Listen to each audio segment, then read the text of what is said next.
Assalamualaikum anak-anak, selamat siang. Hari ini kita belajar IPS dengan materi manusia, tempat, dan lingkungan dengan submateri pengertian ruang dan interaksi antar ruang.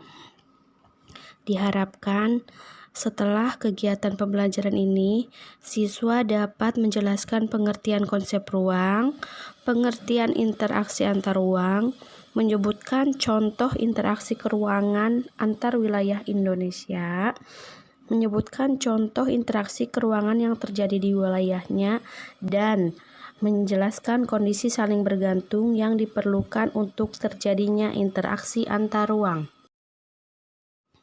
Untuk lebih jelasnya, kita harus pahami dulu apa itu ruang dan interaksi.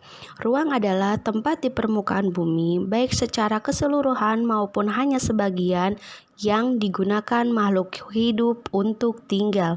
Sedangkan interaksi adalah suatu proses yang sifatnya timbal balik dan mempunyai pengaruh terhadap tingkah laku, baik melalui kontak langsung atau tidak langsung.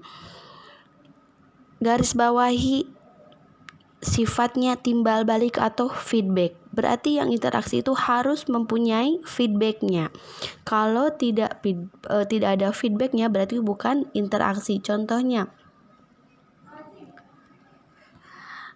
dari desa ke kota. Desa membutuhkan pakaian, sampo, sabun. Ya kan, sedangkan yang di kota juga membutuhkan sayur, mayur, dan padi. Itu bisa terjadi interaksi antar ruang. Dari desa menyuplai sayuran dan padi ke kota, sedangkan dari kota menyuplai sabun dan pakaian ke desa. Itu yang dinamakan interaksi antar ruang. Harus ada feedback atau timbal balik dari yang satu ke yang satunya. Bentuk interaksi ada 3. Yang pertama, mobilitas penduduk, komunikasi, dan transportasi. Mobilitas penduduk itu interaksi dalam bentuk pergerakan manusia dari wilayah satu ke wilayah yang satunya. Dari desa ke kota, dari pegunungan ke daratan rendah atau perairan, dari Indonesia ke Korea. Yang kedua itu komunikasi. Komunikasi adalah interaksi melalui perpindahan gagasan atau informasi yang disampaikan. Contohnya dari guru ke siswa, dari Pak Ustadz ke santri, dari orang tua ke anaknya. Ada pesan, ada amanat yang disampaikan, ada materi yang disampaikan. Yang ketiga itu transportasi. Transportasi itu interaksi melalui perpindahan barang atau energi. Interaksi tersebut terjadi jika ongkos untuk melakukan interaksi antar daerah dan tujuan lebih rendah dari keuntungan atau tidak rugi. Sudah mengerti anak-anak? Sudah paham? Kita lanjut lagi ke selanjutnya. Interaksi keruangan dapat terjadi jika dalam kondisi saling melengkapi, kesempatan antara, dan kemudahan transfer. Kita bahas satu persatu mulai dari saling melengkapi.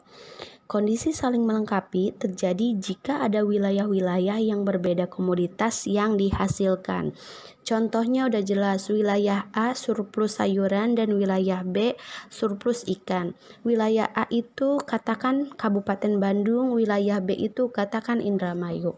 Kabupaten Bandung surplus sayuran dan Kabupaten Indramayu surplus ikan. Antara Bandung dan kabupaten terjadi interaksi keruangan. Dari Indramayu menyuplai ikan ke daerah Bandung dan sebaliknya dari Bandung menyuplai sayuran ke daerah Indramayu. Harus sama-sama mempunyai kelebihan, baik itu sayuran, ikan, atau elektronik kalau di kota. Kalau di desa itu biasanya padi. Ya, dari desa itu menyuplai padi ke kota, sedangkan dari kota menyuplai baju, buku, elektronik dan yang lainnya ke desa. Ada timbal baliknya, itu namanya interaksi keruangan, kondisi saling melengkapi. Paham anak-anak? Yang kedua itu kesempatan antara. Kesempatan antara merupakan suatu lokasi yang menawarkan alternatif lebih baik sebagai tempat asal maupun tempat tujuan. Contohnya Ibu katakan wilayah A itu Kabupaten Bandung yang surplus dengan sayuran tetapi minus ikan. Yang wilayah B itu katakan Surabaya yang surplus ikan minus sayuran. Yang wilayah C itu katakan Indramayu. Indramayu itu surplus ikan minus sayuran. Di situ terjadi kesempatan antara. Wilayah A lebih memilih wilayah C. Karena apa? Lebih dekat, ongkos kirimnya lebih sedikit dibanding ke wilayah B atau Surabaya. Dari wilayah A ke B itu garisnya putus-putus, arti garis putus-putus itu melemah.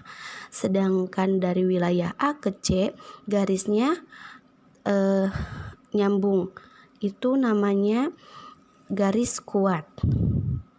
Kita lanjut ke yang ketiga.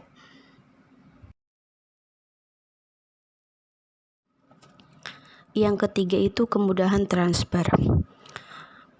Pengangkutan barang atau jasa memerlukan biaya.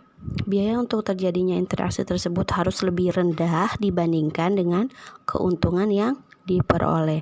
Jika biaya tersebut terlalu tinggi dibandingkan dengan keuntungan, maka interaksi antar ruang tidak akan terjadi. Kemudahan transfer dan biaya yang diperlukan sangat tergantung pada ketersediaan infrastruktur atau sarana dan prasarana yang menghubungkan daerah asal dan tujuan. Contohnya Bandung dan Indramayu. Kalau jalannya rusak, terus banyak begalnya, itu tidak akan terjadi kemudahan transfer. Karena apa? Infrastrukturnya masih kurang. Untuk pertemuan hari ini cukup sekian. Dilanjutkan pertemuan selanjutnya, kita akan mempelajari letak dan luas Indonesia. Kalian pelajari terlebih dahulu apa itu letak dan luas Indonesia. Terima kasih. Selamat siang.